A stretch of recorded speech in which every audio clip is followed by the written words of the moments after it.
Hello and welcome to another episode of the Smash Accept podcast. I'm your host, Michael Royer. You can find me on Twitter at DynastyDad FF, joined as always by my main man at FFSnoog. Today's show, guys, is a good one. We're going to talk about, Snoog and I are always really talking about values, right? We're like, trade for this value, trade for that value. This person can ascend. That player can move up in value. Today, we're all in, baby. Push them chips in. Speaking of all in, make sure you guys hit that subscribe button down below. We are approaching 5,000 subs. It's really grown, in a steady fashion where Snoog and I can't express how thankful we are for you guys, to continue to subscribe to the show. Snoog, all in shows are fun, right? Like we talk about rebuilding, buy lows, but then when you talk about all in, we're talking about those guys that score crazy amounts of points, and that's what we love. Yeah, we're going to dive into these guys because what we're trying to do is win championships, not donate to our leagues every year. That's why we're giving you these shows. That's why we're saying, you got a first-round pick. Who are you going after? So I'm excited for this one, especially. We got a nice group of, 6 guys lined up here, all players that, in my opinion and in your opinion, with good years, a healthy 17 games are going to finish as players that could, kiss that top 5. So for sure. My first guy here, and it's a no-brainer. The fantasy football running back position has been run by 3 letters. That's CMC. CMC has 3 of the highest scoring fantasy performances of all time. He has 3 of the top 5. LaDainian Tomlinson's in there right now. You see what you have from a guy like Christian McCaffrey. 2017, RB11. 2018, RB3. That was the best fantasy season of all time. And Snoog, I know you're a little bit of a young buck, but 2018, you're still old enough to remember, he was an RB1 and a wide receiver 1. Like if you took away his running skills, he still finished as a freaking wide receiver 1. So crazy. That is absurd, right? Then you look at 2019. He comes back. 2019 was the year that he did that. 2020, 2021, a little bit of a wash. 2022, 2023, finished the RB2, just almost outscored Austin Eckler that year. Austin Eckler, your boy, finished RB1. And then in 2023, he finished the RB1 with 391 fantasy points. Snoog, in 2019, when he was the RB1 overall, he had 471 fantasy points. Like if you look at between him and the RB12 that year, he outscored the RB12 by 14 points per game. Like it was insane. Like, you talk about having your RB1s, but if you didn't have McCaffrey, you weren't winning that year. 2024, that's a derailed year. We talk about the Achilles. We talk about multiple different things. But Snoog, every report I have seen says Christian McCaffrey is a full go. When you look at Christian McCaffrey, he's one of the most hardest working players in football. I'm fully invested. I have him as a late first in redraft. I have him worth a first in right now. I have him equivalent of the 108. And Snoog, this is what I'm doing is I don't say this a lot, but if I'm one piece away, and I look at it this way. If my starting lineup, like let's say my RB2 is Pollard or my RB2 is Pacheco, right? I don't say that I'm like, oh, I don't have an RB2. Let me go buy Christian McCaffrey, right? I'm looking at my bench and I have Brian Robinson, Isaiah Pacheco, Bashal Tootin. I got like 6 guys, right? None of them I think are going to put me over the top. Then I'm paying my late 26 first. I would even pay my late 27 first for Christian McCaffrey because what really bothers me is guys in the Discord, guys in the Twitter say, I'm one piece away. Then they send me the roster and their best bench asset is Dalton Schultz. And I'm like, no, you're not one piece away. You're multiple pieces away. Mm-hmm. But if you have Stephon Diggs on your bench and Calvin Ridley on your bench, and now you're like, I need this one piece to go all in. Christian McCaffrey's that guy for me. I want to see some trades here on Dynasty Data Lab because I'm interested to see what the market looks like on Christian McCaffrey. I have bought him I traded Saquon the other day and got Christian McCaffrey in a 27 first. The crazy thing is that's what I was telling you to do last year, the opposite way around, right? So, I think we're in a spot where you can really get some insulation and have Christian McCaffrey. That's what I like doing, right? Is tearing off those big guys, tearing off A-Chain, tearing off Saquon Barkley, tearing off Jonathan Taylor, and getting Christian McCaffrey plus, because then I'm going to use that plus with something in the future. So let's take a look at some trades. Again, Dynasty Data Lab, check them out. They got a great product. They're always, posting up-to-date trades. These are not made-up trades. A lot of you guys are like, Dad and Snoog just cooking up some trades. We don't have the time to present all these different trades. Like these are real-life trades. This is why we present these, because we know this is something that happened in one of your leagues. So is it going to happen in your league? Maybe not. but I think it could. Yeah, let's jump into some of these trades because, like you said, if you're going to give up a late first, it better be for a player that's going to damn well win you your championship. And Christian McCaffrey is literally like the fantasy football GOAT at the running back position of my generation every time he plays, and he's fully healthy. Mine was LT for you guys, you old school guys that know. Yeah. So I love this. Let's jump into a couple. I'm going to give you a couple different ones with some firsts involved, with some smaller players and seconds, and just kind of go from there because a lot of these are, different leagues, different scenarios, all that good stuff. So starting off right away, Christian McCaffrey in a 27 third or Justice Hill in a random mid to late 27 first. Give us that breakdown. See, now that's the tricky part, right? For me, I want McCaffrey, but when you say mid to late, I want mid to late 26 first. Give me McCaffrey all day long. Mid to late 27 first, it sure better be late, right? This is where like forecasting 9, 10, 11, 12. Yeah. So will Christian McCaffrey still be around in 2027? Maybe not. 2026, absolutely. So I think if I use my late 26 or even mid 26 first, he's going to be there. He's going to be putting up production for me. In 2027, that class is elite. So it better be late. Like I know if it's mine and I build it this way and I have a bench that's got 7 guys that all can produce, then I'm doing it. If it's one of those scenarios like I talked about with you, where it's like, oh, look at my team, I only need McCaffrey, and then if McCaffrey gets hurt, you're starting Dalton Schultz. Well, then you suck. I'm sorry, like that's not when you make that trade. What about Javonte Williams in 2 mid to late 26 seconds for Christian McCaffrey? Is that a real trade? Yeah, it is. 2 seconds in Javonte Williams. I would, if that was Javonte Williams, a late second and a late first, I'd still do it. Like Javonte Williams is a nice buy low, but if you can use him to tier up to Christian McCaffrey, gosh, go do it. I was going to say, you got to do that, right? What about Christian McCaffrey, a 26, a 27, and a 26 and 27 first, and a 27 second, or Bijan Robinson, full-blown contender? Are you willing to tier off, get 2 firsts and McCaffrey to replenish those points? Let's say they're mid to late, more mid, like 106 to 108 picks. No. So I've need to be. Want to be top 5. I've mentally grasped the Christian McCaffrey scenario 100% in my head. Is Jahmyr Gibbs and Bijan Robinson? I'm not trading them unless you give me another elite wide receiver. You give me a Puka Nacua plus Christian McCaffrey. You give me a Nico Collins. Like it's got to be. I got to get something else really elite back. When it comes to straight up picks, maybe if you give me 2 mid 27 firsts, I'd consider it. But it's A-Chain, it's Breece Hall, any running back. Not Genti also goes in that. I'm not trading Genti in that because someone the other day asked me a 26, 27 first plus Genti or plus McCaffrey for Genti, and I'm like, I'm still sticking with Genti there because most of the time when people throw you their 26 first and their 27 first. It's because they're a boss level team. Like there's somebody that wants to take you down. There's someone that's going to be around for a while. Christian McCaffrey is going to win you leagues this year. The other thing is if you're not comfortable right now trading it, go buy Joe Mixon. This show's about firsts. Yeah, it's about paying first. Go buy Joe Mixon. Go buy Alvin Kamara. Go buy James Conner. Go buy Aaron Jones. Get them as a placeholder. And then in week 6, if Christian McCaffrey is still healthy and looks good, then you trade your 26 first. Then you go all in and you add Christian McCaffrey. But for me, there's not a better player to put you over the top at the running back position. But another guy who has a little bit more stability, a guy that I know you love, right? Like if Christian McCaffrey gets hurt, his value is not even a first anymore. It falls to second. If this next guy gets hurt, I think he still falls in that first range. Right now I have him at that 107, 108. You and I both love some Josh Jacobs.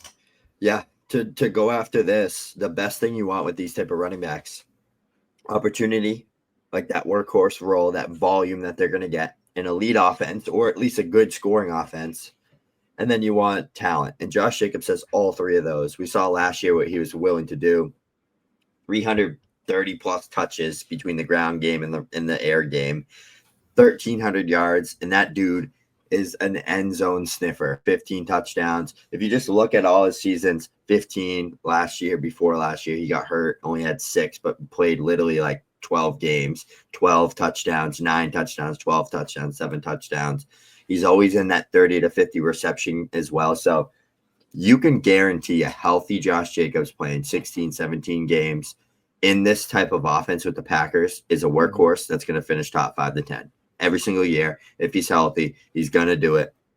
They even got better. They got Matthew Golden. That, you know, the receiving core is ready to take the next step. Jordan Love's ready to take the next step. They brought in some offensive linemen as well in the draft. So the situation only got better for Josh Jacobs going into year 2 with Green Bay. So I really think still 27 years old. So he's not quite up there in age just yet where you're ready to be like, all right, it's getting like he's 29, he's 30. It's kind of nerve wracking. He's still on the younger side a little bit. So I like him. I mean, he's super talented. He can catch the ball. He's going to score an absolute ton of touchdowns in a good offenses. There's nothing more you can ask for because, like you said, the safety and the stability with Josh Jacobs is there, but the upside's also there as well. So that's what I really like about a player like this. And you can always get Josh Jacobs for like a late first. Like that's my favorite thing about him, or like a couple seconds and like a piece like an Aaron Jones, an upgrade there. But that's my favorite thing about him. And I really do think that that Green Bay offense really wants to run the ball, hence why he had 301 carries last year. It's going to be 300 plus again. Yeah, I think that, you know, the Jordan Love being back fully healthy is going to be better for Josh Jacobs in a touchdown production. Maybe not as much in the carries, but the volume is going to be fantastic. First trade I see, it's right there off the bat. It's Josh Jacobs and Ladd McConkey, or Calvin Ridley. We'll call it 108 and a mid-26 first. So you got 2 firsts, but then 2 firsts in Ridley or Jacobs and Ladd McConkey. I'd say Ladd's worth about 2 late firsts. Right, you're almost 2 mid to late. So it almost feels like a Calvin Ridley to Josh Jacobs upgrade is tremendous. So I love that type of trade. And you could probably get a trade like this done, especially if this guy's rebuilding, you know, and he's like, get excited about picks. I want 2 firsts, like for that, you know, maybe they're going to be mid. Throw me Calvin Ridley, and maybe he's like, I'll go get a second for him somewhere. Or I'll go get 2 seconds for him. So maybe that's why he's trying to get a Ridley, but no-brainer move all around for that Ladd McConkey side, in my opinion. Next trade here I like a lot as well. Josh Jacobs and Ray Davis. You know, I'm really starting to try to buy in on Ray Davis, or Jordan Mason and the 110. Yeah, Josh Jacobs all day long here. I think the 108, 109 is where I draw the line because I think I'd rather have Igbuka and probably I think Loveland and him are pretty close to value for me, depending on where I'm at. If I have a tight end already and stuff with a tight end format's like, but I think that's kind of that line for me to draw, and I think 110 is a good bargain. I like that a lot. We were talking about some win now type assets. I mean, like Josh Jacobs or Joe Mixon, the 202 and Kate Otten. I love that one for the Josh Jacobs side as well. You get younger, you get better at running back. You give up the 202, which is probably going to be a pretty decent player, but I just really like upgrading to Josh Jacobs there, especially with Chubb coming in and Woody Marks. Like the Texans are trying to have a little bit more of a committee to keep Joe Mixon fresh. Last one, and this is kind of fun because when I never like 1-for-1. So like the beginning premises of this trade is Jalen Hurts and Joe Burrow, right? And I hate going 1-for-1. I hate doing it, you know, but Jalen Hurts or Josh Jacobs, or Jalen Hurts and Josh Jacobs, or Joe Burrow, DeAndre Swift, and Jacob Browning. It's Jalen Hurts and Josh Jacobs. I think that's a double win. Right. You get Hurts over Burrow, and you get Jacobs over Swift. So I like that a lot. The next guy for me, and Jacobs is a nice buy. I think he has a lot more longevity than Christian McCaffrey. Not quite the same ceiling, but Jacobs is a guy that's going to put up a top 10 running back season again. And he carried, down the stretch, he had multiple top 5, running back weeks. I think he's going to crush a guy that, I'm leaning back more into. Christian McCaffrey is a bounce back. And this next guy is my main bounce back wide receiver. And we're not going to talk about a lot of wide receivers on this show because Snoog and I, we build our teams around foundational wide receivers. We have the Drake Londons, the Puka Nakuas, Brian Thomas Jr. You look at our roster, and most of our rosters, and we have 2 or 3 of these guys. Mm-hmm. The guy I'm buying everywhere right now I'm back on Tyreek Hill. Tyreek Hill, the last time we saw him healthy on the football field, 119 receptions, almost 1,800 yards, and 13 touchdowns in 16 games. Snoog, he was on pace through 10 games to break 2,000 yards. A healthy Tua and a healthy Tyreek Hill, this is your best bet to win a championship. I love Devontae Adams. I love Calvin Ridley. If I have seconds, I'm trying to get those guys. Even Stephon Diggs if I need a guy, down the stretch. But Tyreek Hill is a league winner this year. I think Tyreek Hill and Christian McCaffrey are those guys where I believe there's a scenario where you give up a first plus a Ricky Personal and get both these guys. Like, I think there's a lot of teams that have both these guys that they've been trying to win for so long. They're rotten on their team. Tyreek Hill is that kind of guy. We just saw him recently. He was out there running. He ran a 4.3. He's 31 and he ran a 4.3, Snoog. I mean, he has not missed a step. He's super hungry to really bounce back. Him and Christian McCaffrey have a very strong work ethic. I think both these guys, consummate professionals that really bounce back, give you crazy amounts of value and put you over the top. I mean, when he's on his game, there's less than 5 guys you can say where they're better than Tyreek Hill. You know, like you have your Jefferson, your Chase, your Lamb. It's not many. And then Tyreek Hill is someone that's considerably cheaper than everybody else. Are you going to get multiple years of production? No. You're going to get 1 to 2. I think he plays next year too. You know, I know he said he wasn't going to play past a certain age, but he seems hungry. He seems like he's still producing. I blame most of last year on that wrist injury. He had a wrist injury the entire year. And when Tua was not on the field, Tyreek Hill just was not it. You know, now they have Zach Wilson there. They have Quinn Ewers. Both of those are better than anything they had last year. So that's Skylar Thompson. And anybody that comes at me, Tyler what they usually say is, well, what about when Tua misses time? But now they actually have functional quarterbacks. They have people that are going to be able to play and they're going to get it going. So, Snoog, let's take a look at some Tyreek Hill trades because he's got to be cheap. Like we talked about tearing off those big time running backs. I mean, Snoog, I think there are wide receiver situations where you can go ahead and probably get a first on top of T. Higgins and get Tyreek Hill. I think you get Tyreek Hill in a mid-27 first, or you get maybe Rome in a first. You get Rome for Tyreek in a first. I think there's a lot of scenarios. You might have to kick a little bit back, but I think you can still insulate. So right away, 2 trades kind of on the same realm. So I'm going to say them both, but this is one thing we're trying to do is, you know, tier back slightly, but get Tyreek Hill almost attached like he's a throw-in type of player. Yeah. A.J. Brown in a 26 second versus Tyreek Hill and Rashee Rice, and CeeDee Lamb and Tyreek Hill for JSN, a 27 first in 2 seconds. So the first one, Rashee Rice is not that far off A.J. Brown. Like, he's just not in actual production on the field. So basically, you're getting Tyreek Hill for a second. In my opinion, that's an absolute smash. And can you repeat the second one? Yeah, so you get slightly riskier going from Brown to Rice, but the second one is CeeDee Lamb and Tyreek Hill for Jackson Smith and Jigba, a mid-27 first in 2 seconds for the future. Yeah, I'm still taking the Hill side. I mean, I think you're basically, when you break it down, you're getting him for less than what he's cost. And that's really what you try to do in these trades, right? When you go after the Tyreek Hill owner, you're trying to get 2 players involved in there. Because if you trade them 1 for 1, they're going to want a first, right? They're going to want something more than what it is. But then you start to shine it up a little bit. You know, we talk about polishing up them turd sandwiches, but you know, you try to shine it up a little bit. You try to disguise it. You say, this is what I'm going to do. How about this? You know, or let's get Tyreek Hill in here and then I'll throw you Isaac Guerrero in a second. You know, like you try to get those kind of deals. Yep, exactly. And that's like what I love because you're getting, I mean, Tyreek Hill and CeeDee Lamb are both guys that are like top 5 type tight end candidates, like or not tight end, but top 5 wide receiver finishes, like very easily could do that. And then jumping into 2 more trades here that you kind of hit on and talked about, Rome Odunze in a 26 second or Tyreek Hill in a 26 first.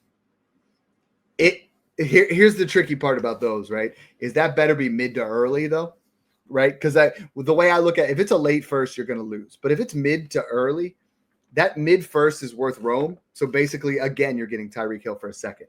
I would rather do this with a 27 1-2 swap, to be honest. But I think that's got some potential on that one. What about Jamison Williams in a 26 second or Tyreek Hill straight up? There I want JMO. I think I can see. I think it's a straight. I think it's a straight 1 for 1 type trade. If you're doing that, the second kind of puts it over because JMO was a top 24 wide receiver last year, and he's going into a contract year where if he walks, could be the focal point. Either way, we don't know what this non-Ben Johnson offense is going to be. You know, like Gibbs could get more carries than usual. They could spread the ball a little bit more. They could have more deep threats. We don't know. We're going to see it. I think it's going to be very similar to what it was last year. Snoog, you can't say winning without our all-in tight end. Like in Smash Except 20, he went like a round and a half too early because everybody's like Snoog and Dad are going for him, right? Because George Kittle is across our leagues. We're in about 45 leagues combined. We probably own him in at least 35. Yeah, definitely. That's the craziest thing about him. We've been pounding the drum for George Kittle for a couple of years now. Going back to 2018, that's 7 years ago. George Kittle's tight end PPR points per game finishes right here. Tight end 3, 16 points per game. Tight end 1, 15.9. Tight end 3, 15.6. Tight end 4, 14.1. Tight end 2, 13.4. Tight end 6, 12.7. And last year, the tight end 1 in points per game, 15.8. He's literally finished top 6 in every single year for 7 straight years and top 4 in every single year, 6 out of the 7 times in points per game. And that's not like special tight end premium formats. That's just player profile data. I'm sure it's different if it's like full tight end premium or 0.5 or 0.25, but he scores touchdowns. He gets a crap ton of yards. He's had back-to-back 1,000-yard seasons on like 90 targets in both seasons.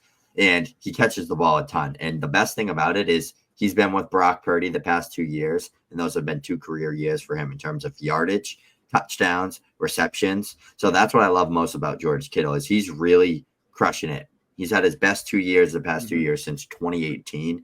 Brock Purdy, George Kittle, that's the go-to right there. Like that is the matchup. That's the relationship. That's his go-to guy. Every time George Kittle's on the field with Brock Purdy, good things are happening. So that's why I love George Kittle. And the best thing about him, Dad, 1,100 yards last year in 15 games. He actually left one injured. So it's like 14 and a half games. He was literally going to have 1,300 yards last year. And you can get him as like the tight end 5 or 6 in Dynasty right now. So I love trading a random 26 first for him everywhere I can.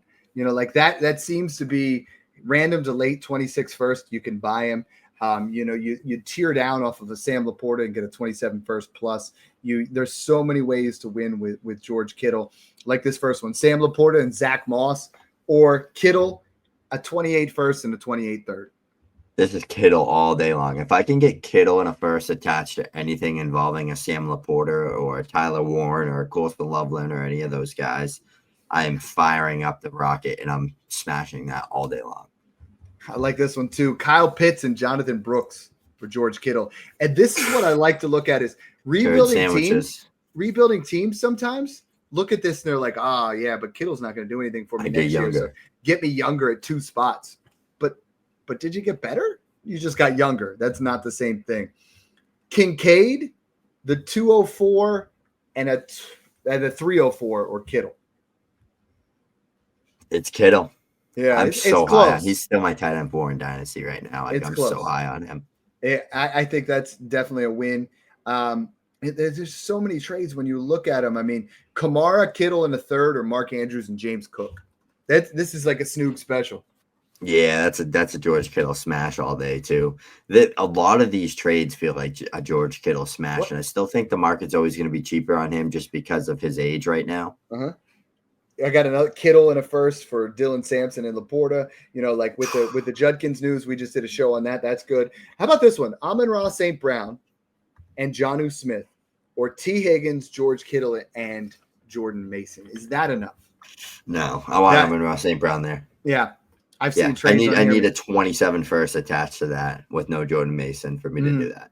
No, I'm with you. Or like a couple seconds or like a late first in any year. But buying Kittle for anything less than like you get him for a late first, but let's just be honest. When you talk about production versus cost, he should be worth more. The other guy that's in that scenario for me, Snoog, if I'm going all in, is give me Derrick freaking Henry. You know, 1,900 or 1,600 yards, 19 touchdowns. He was the man last year. He was absolutely unstoppable at the age of 31. I don't care how old he is.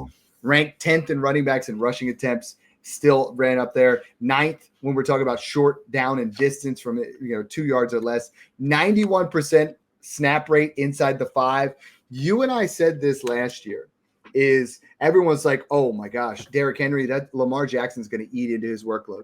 And I said it on a show where I'm like, this makes Lamar better passer and Henry better in the red zone. Henry's going to run in all the touchdowns because he's on a good offense. Lamar's going to pass better because they have to respect him. And what does Lamar go out there and do? one of the best. I believe it's the 40 third best touchdown passes. 41 touchdowns to 3 interceptions or 4 interceptions.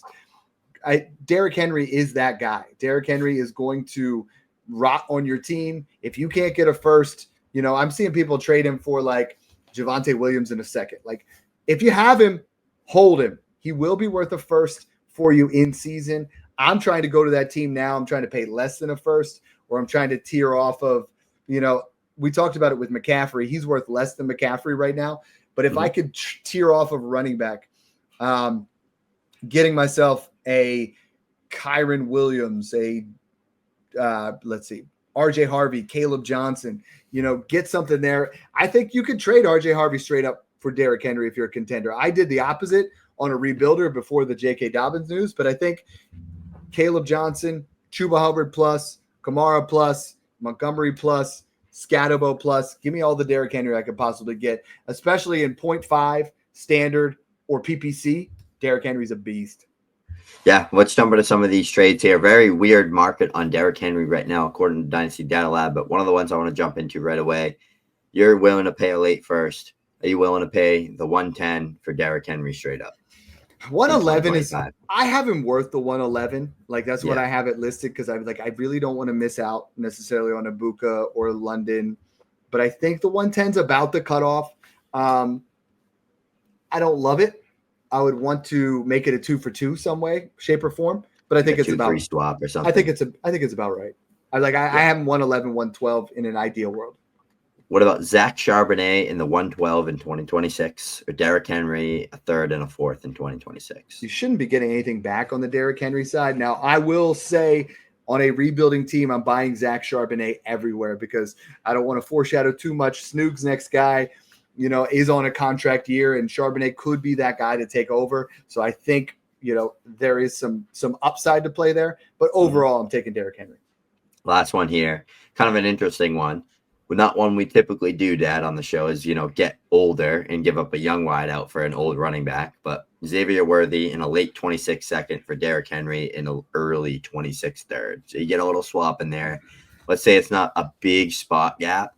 What is the gap between Worthy and Henry for you? And are you willing to make that move as a top tier contender? I have Worthy to like the 108. So I think I have a lot of teams where drafting Xavier Worthy is my wide receiver 6. So if I need a dog, and this is week 6, and I'm going to have Derrick Henry run me through the season. But this is what you and I have been talking about a lot, is rather than pay a first for Derrick Henry, I'm going to go throw a pair of thirds for Aaron Jones or, someone to fill it in, right? And to get me into like what I say week 6 to 10, where I'm starting to really figure out what my team is, and then trade for Derrick Henry down the stretch. Everybody's been a little bit more on the aging spot. You have a guy here still in that late first 108 to 112 range, but tons of upside with Kenneth Walker. It's not a Dynasty Dad and FFSnoog show without 1, chasing upside, and 2, talking about Kenneth Walker. Because this is a guy that, since he's been drafted to the league, since he came out as a prospect, we all know that the talent is elite, and it's up there with the best of the best when he's, on his game, when he's healthy, when he's playing his best football. The biggest issue has been health throughout his entire career. But I do think his contract year is his biggest year. He's coming off a very good year last year where he hit 16-plus points per game, scored 8 touchdowns in 10.5 games total, had 40% missed tackles forced per rush last year, and he averaged 4+ receptions per game. Like, all his per-game numbers last year, he was pacing out to be a top-5 finisher. We've seen the upside. We've seen him be a 1,000-yard rusher. We've seen him score touchdowns. He also has that A-chain Jahmyr Gibbs trait where he can score an 80-yard touchdown in any given moment on the football field and literally single-handedly win you your week. He did it for me a ton last year. He did it against the Lions. He had like 36 points and like 3-4 touchdowns. Clint Kubiak is a super run-heavy offensive coach that is in love with the play action. We saw what he did with Alvin Kamara and the Saints last year. He's going to be a huge addition for the Seattle Seahawks offense as their offensive coordinator. And I love banking on contract year running backs. I think that's one of the biggest things you can do, chasing upside. And I think Kenneth Walker and Breece Hall both are going to have phenomenal contract years. And I think Kenneth Walker, healthy, is one of the better talents in the league. And I do think he's going to hit, 2, 3, 4 receptions per game. He's going to hit 1,000 yards rushing. He's going to score 10 to 15 touchdowns and finishes the top 6 to 8 running back this year. The position's getting deeper. It's getting better. It's not like it used to be where, you're finishing as the RB5 with 240 fantasy points. It's like there was that little stretch for a couple of years after like the crazy like Todd Gurley, Alvin Kamara, CMC years. It's kind of shifting back to that though now. It's like you're going to get like 10 running backs all putting up 250 plus fantasy points every season. Kenneth Walker is going to be one of those guys. So I'm super excited for Kenny Walker this year. I'm excited to jump into some of the trades here, but let me know your thoughts a little bit on him, where you have him ranked, what you think is going to happen with him, and what you do at contract year running backs. And are they worth paying the first? Because I feel like it's a little risky giving up a first for a running back that doesn't have a contract, but I'm willing to do it. I'm not a huge Walker guy. Like I have him right now. I have him as my RB16, right? Sandwiched in between Josh Jacobs and Christian McCaffrey. And I think that's where he belongs, Out of that group, though, he's the only guy that can really increase in value. I mean, Jacobs or McCaffrey put up the season we expect them to have. Are they going to go up in value? Absolutely not. Kenneth Walker puts up 1,200 yards and 15 touchdowns. He's going to move up into the tier above with Breece Hall, Jonathan Taylor, Chase Brown, like into that area. So I think Kenneth Walker is a good buy low in that sense. I'm usually using him to tier down though. Like I want to add a second from Chuba to get to him, or from Swift, or from one of those guys, or I want to tier down because I don't like buying him straight up. But some of these values on Kenneth Walker are really quite interesting. I mean, a random to late 26 first and Najee Harris or Kenneth Walker. Yeah, I'm taking Kenneth Walker there all day long, especially now that Najee Harris is one-eyed Willie. Goonies 2 is about they're working on. With the Quinshon Judkins news that we just had, we just did an entire show on it. Make sure you guys check it out. Josh Downs and Quinshon Judkins or Kenneth Walker.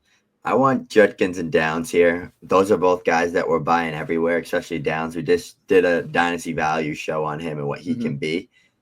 But I do think, like, if you threw 26 second on the Walker side, I think it gets decently close in value. But I'm willing to bank on Judkins, being a player that is skill set wise aligned with Kenneth Walker, and Downs being a really good piece we're trying to buy to help with our Dynasty teams.